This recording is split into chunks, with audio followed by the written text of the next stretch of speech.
तुम्ही दुसऱ्या गाण्यांबद्दल सांगितलं येतेच तुमच्याकडे. आपण सध्या शिवाजी पार्क स्मशानभूमी इथली दृश्य पाहतोय. राज ठाकरे आणि शर्मिला ठाकरे पोहोचलेले आहेत.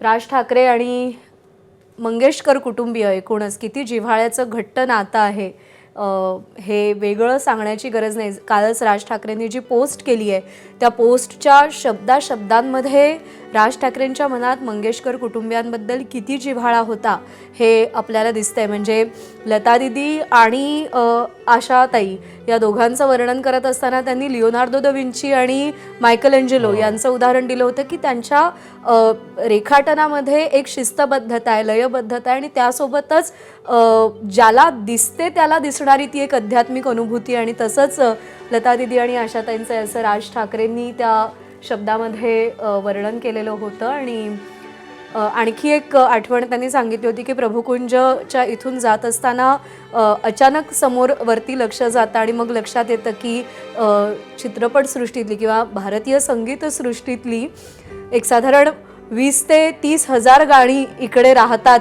बाजूबाजूला असं राज ठाकरे म्हणाले. आणि जगात असं चित्र कुठे नसेल की एका संगीतसृष्टीतली एवढी हजारो गाणी एका मजल्यावरती एका इमारतीमध्ये राहतात असं वर्णन राज ठाकरे यांनी केलेलं होतं. आणि त्यामुळे राज ठाकरेंचं किती भावनिक नातं मंगेशकर कुटुंबियांसोबत होतं हे सातत्यानं अधोरेखित होतंय.